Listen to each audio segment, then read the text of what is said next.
Hello again. I just thought I would jump on to do another little video. This one's about something that's really bizarre that just happened. I was contacted by the girlfriend of an ex-boyfriend of mine that hasn't been in my life for about 8 years, 7 or 8 years, saying that she was sorry that she had contacted me, but that this particular guy was experiencing mental health issues, and she was asking if she could touch base with me to see if he had displayed any of these mental health, concerns when we were dating.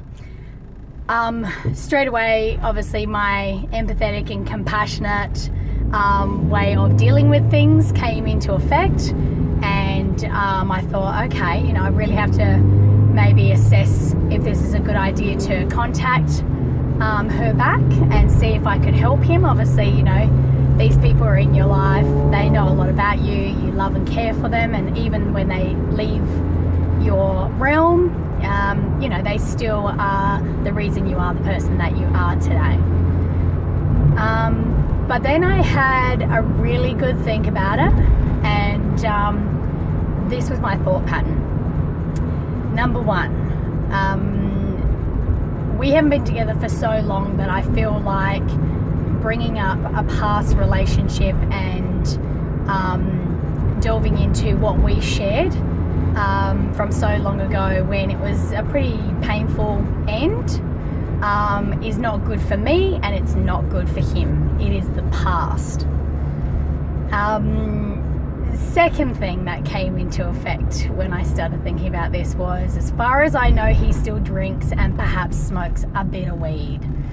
Perhaps even more weed. He didn't smoke that much with me, and I think he gave it up. I can't remember exactly. So if he's still dabbling in those kind of drugs and alcohol that messes with your head and makes you depressed, because that's what they are, they're a depressant, then no wonder he's still dealing with mental health issues. So I probably would have asked that as my first question if I was going to contact her, and if she had said he was still drinking or smoking weed, I would refer him to the Drug and Alcohol Council or to a counsellor and encourage sobriety. Anyway, so there's that, but that's none of my goddamn business anymore, so I just thought, actually, I'm not going to ask that question. Third is, you're in a relationship with someone. I understand that you're trying to do everything to help him, but you don't trudge up the past to fix the present. I believe the past, can shape someone, but I really don't feel like it's something that should be dwelled upon, especially when there's other people that are no longer in the past, being brought back into it. I think that just really rubbed me up the wrong way. Didn't seem right. And I don't think it's fair on him that she's done that behind his back. I guess maybe she's at a loss of what to do. But this is my advice without seeing or talking to them, because I deleted the message. You need to look at whether there's, things in your life that are destroying your mental capacity. That would be alcohol and drugs, first and foremost. Once you get those mind-altering and I would even call them destroying, well, they are mind-destroying elements out of your life, you can see a lot clearer. So anytime that you are suffering from mental illness or things just don't seem quite right in your head, if you're self-medicating in any kind of way, you are not going to get better ever. Even if you feel like, going out and letting loose is the only way that you feel free, you're not. It's really unhealthy, and it's something that, I don't appreciate Australia's culture being all around drinking, and that's the way to get through life, because it's not. So that would probably be my first point of call. And it's a hard journey to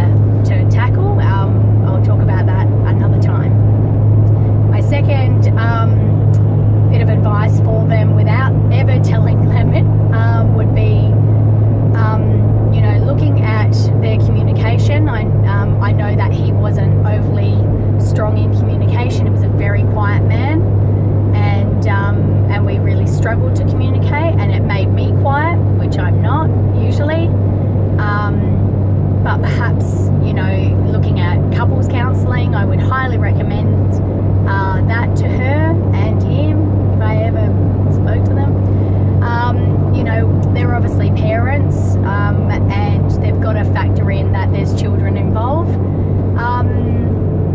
So definitely counselling. From here, you know, for me, what did it bring up for me? Because it's clearly now impacted on my life. You know, it brought up some pretty heavy feelings and emotions of that relationship, which actually is a time for me to reflect, because that was a relationship where we abused alcohol and drugs quite a bit, and our relationship bonding was surrounding those things. And I had been dealing with some post-traumatic stress because of another event in my life, and